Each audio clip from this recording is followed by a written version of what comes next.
Assalamualaikum warahmatullahi wabarakatuh. Saya Marilda Distia Bestari dengan NRP 50012211112 akan mempresentasikan hasil tugas saya terkait dengan global optimasi, menganalisis grafik saat diberi noise dan tanpa diberi noise. Berikut merupakan presentasi saya.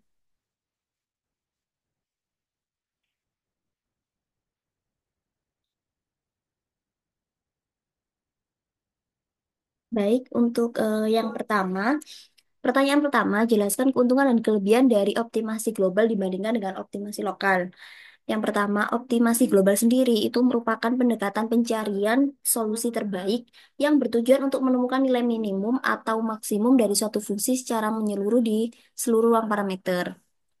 Nah, keunggulan dari optimasi global dibandingkan dengan optimasi lokal adalah optimasi global ini cakupan untuk mencari solusi di ruang parameternya itu banyak gitu. Jadi kayak kemampuannya itu menghindari jebakan pada solusi lokal yang sering terjadi di fungsi objektif yang kompleks atau permasalahan-permasalahan nonlinier atau multimodal. Sedangkan kita kan di geofisika ini akan sering ditemukan permasalahan-permasalahan yang membutuhkan solusi itu nonlinier ataupun parameternya itu berjumlah banyak, multiparameter. Nah, dengan menyusuri lebih banyak bagian dari ruang solusi, metode global optimasi ini kayak seperti yang saat ini kita bahas, salah satunya itu Monte Carlo, stimulated annealing, ataupun genetic algorithm, memiliki peluang lebih besar menemukan solusi yang benar-benar optimal secara keseluruhan. Nah, selain itu, optimasi global ini tidak bergantung pada posisi awal parameter, sehingga kelebihannya ini itu sedikit apa ya jauh lebih baik dan tidak robust dan tidak terpengaruhi oleh posisi awal parameter seperti pada metode lokal. Nah, yang paling penting di dalam permasalahan yang cukup kompleks seperti geofisika, machine learning, dan desain teknik di mana fungsi objektif itu biasanya lebih lebih banyak ditemukan kayak para multi parameter yang membutuhkan memang solusi yang optimal sehingga fungsi objektif yang memiliki banyak puncak ataupun lembah ini, optimasi global ini cukup metode ini cukup baik yang bisa digunakan. Nah, kekurangannya, walaupun optimasi global ini sering sekali membutuhkan banyak waktu komputasi yang lebih besar dan karena cakupannya luas, jadi membutuhkan waktu komputasi maupun dengan biaya yang cukup banyak. Namun, dalam situasi dengan banyak parameter ataupun solusi-solusi yang dibutuhkan itu non-linear, kan kita mencari solusi yang paling optimal, solusi yang paling baik dalam memecahkan masalah kita. Sehingga, walaupun dengan situasi yang seperti itu, ketepatan solusi ini sangat penting karena dalam kasus seperti geofisika kita memerlukan banyak apa ya dugaan-dugaan yang paling dekat interpretasinya dengan keadaan yang sebenarnya seperti itu sehingga optimasi global ini sangat penting dan sangat dianjurkan dalam pencarian solusi-solusi yang memang membutuhkan eh, parameter-parameter yang luas. Nah, selanjutnya, dalam kasus optimasi global, jika data degenerasi atau DOPS menggunakan persamaan berikut, di mana cos omega 0 M1X ditambah M1 dikali M2 dengan true modelnya yang diberikan adalah untuk M1 itu 2,5, M2-nya adalah 6, dan omega 0-nya adalah 20. Dengan nilai X bernilai dari 0 sampai 2, kita menentukan bagaimana inverted model M1 dan M2-nya. Nah, ini adalah representasi dari grafiknya. Kemudian untuk soal nomor 3, bagaimana jika permasalahan di nomor 2 itu diberikan random number atau dari distribusi normal di mana itu merupakan noise.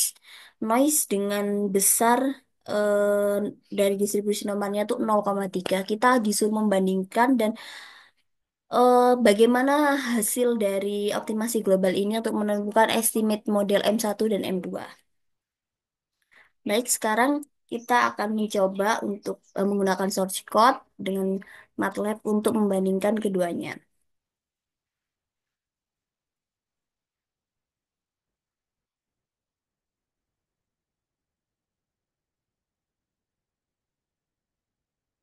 Nah, ini untuk kasus pertama dengan metode grid search atau pencarian acak.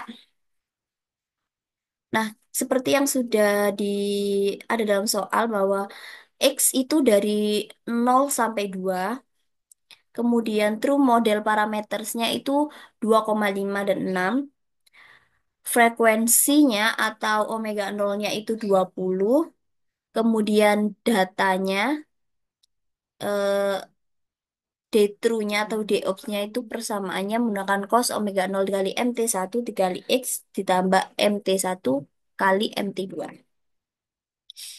Di sini kita menulis SD-nya tuh 0 karena tidak ada untuk kasus yang nomor 2 itu tidak ada penambahan noise. Maka hasilnya akan seperti apa? Ini selanjutnya itu adalah plot grafik. Dan yang terakhir ini kita tampilkan atau kita munculkan hasil inverted modelnya dan kita bandingkan dengan model eh, awalnya atau model aslinya. Kita coba run.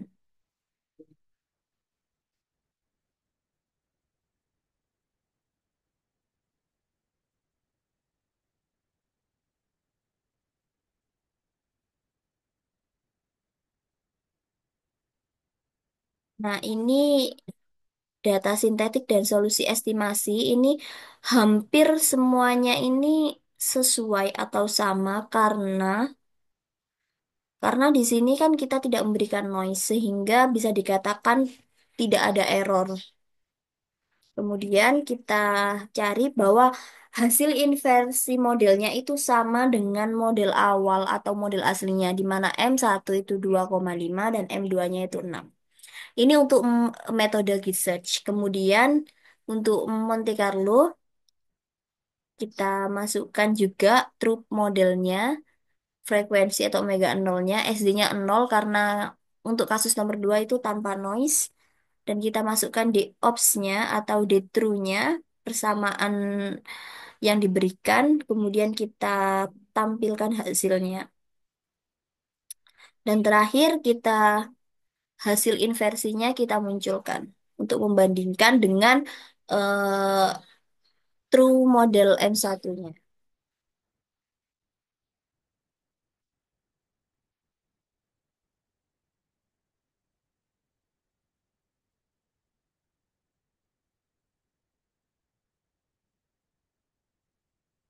Bisa dilihat bahwa hasil dari global optimasi ini seringkali membutuhkan waktu yang cukup lama.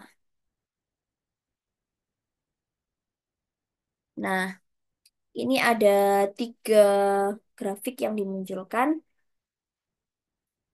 di mana ini hasilnya ini memiliki sedikit selisih dengan model awalnya.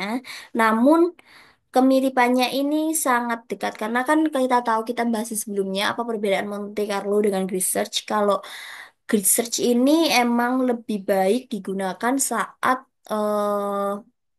apa ya parameternya itu sedikit sehingga lebih optimal. Namun kalau parameternya itu cukup banyak, kita bisa menggunakan Monte Carlo atau pencarian acak ini.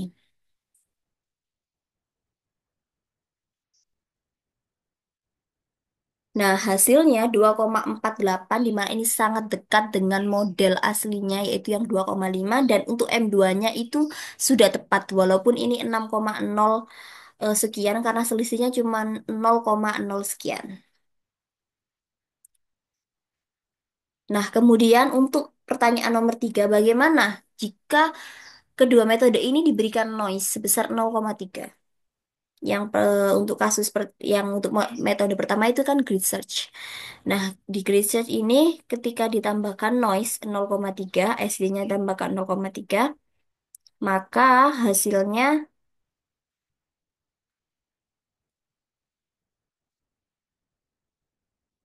kita bandingkan dengan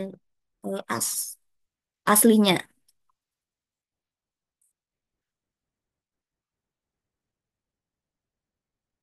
Nah, data sintetik per noise. Jika tadi di Google Search itu benar-benar posisi data tanpa noise dan estimasi modelnya itu sangat dekat.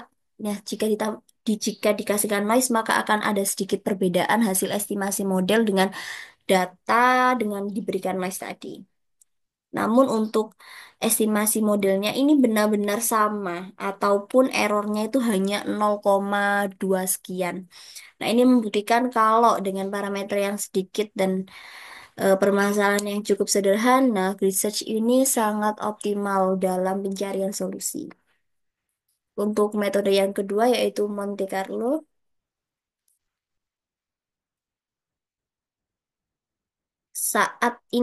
Monte Carlo saat diberikan noise 0,3.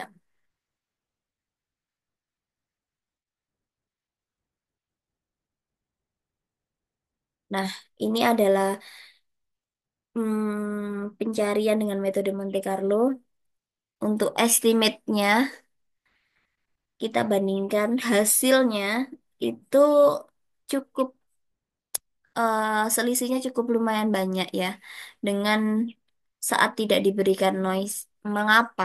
Karena di sini ini pemberian noise ini juga pada akhirnya memberikan dampak estimasi untuk menilai M1 M2-nya karena noise ini adalah gangguan ataupun hal-hal yang menyebabkan error dengan data aslinya.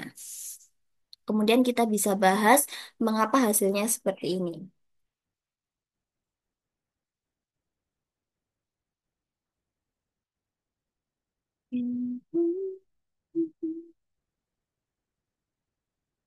Nah, kita kembali ke pembahasan untuk yang study case pertama, bagaimana jika diberikan bersamaan dengan tanpa noise. Untuk yang grid method, kita tahu bahwa tadi hasilnya itu sangat mirip. Inversi model dan eh, nilai aslinya itu benar-benar sama. Ini membuktikan ya kalau misal grid search ini cukup baik dalam metode grid search ini cukup baik dalam menyelesaikan kasus yang pertama. Untuk Monte Carlo tanpa noise itu juga memiliki selisih yang sangat-sangat sedikit atau hampir sama karena tidak ada noise, tidak ada yang mengganggu sehingga estimasi dari modelnya ini mendekati model aslinya. Nah, bagaimana saat diberikan noise ataupun saat diberikan gangguan dari kedua metode ini? Yang untuk research, saat kita search tadi, saat kita run di source code, kita tahu kalau estimasi M1 dan M2-nya ini benar-benar mirip baik sebelum dan sesudah diberi noise. Ini membuktikan bahwa dalam kasus ini, grid search ini memberikan hasil yang lebih optimal. Kemudian yang untuk Monte Carlo method, nah, estimasi M1 M2-nya ini memiliki selisih, walaupun selisihnya 0,9 di M1, tetapi selisihnya hampir 2 di M2. Nah, ini pengaruhnya karena noise tadi bisa memberikan gangguan yang cukup ataupun bisa memberikan dampak yang signifikan terhadap data yang akan kita cari ataupun estimate-nya. Nah, pembahasannya yaitu yang pertama pada hasil metode inversi noise free atau tanpa noise ini hasilnya menunjukkan kemirikan yang sangat dekat bahkan untuk kasus grid search itu benar-benar sama.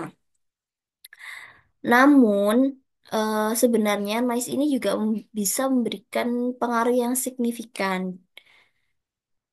dalam kondisi tanpa noise. Kedua metode ini dapat menemukan parameter metode yang sangat mendekati nilai sebenarnya karena data yang digunakan bersih dan bebas dari gangguan atau error yang menyebabkan noise. Sehingga misfit antara model dan data dapat diminimalkan secara optimal. Namun saat noise ditambahkan, data lebih tidak akurat, mengandung fluktuasi acak sehingga estimate modelnya memiliki selisih atau tidak benar-benar mirip dengan hasil akhirnya. Hasil aslinya yang menyebabkan permukaan error menjadi lebih kompleks dan tidak mulus. Akibatnya, metode inversi mungkin menemukan solusi yang menyimpang dari nilai model sebenarnya karena tertarik ke minimum lokal dari misfit yang terbentuk akibat noise.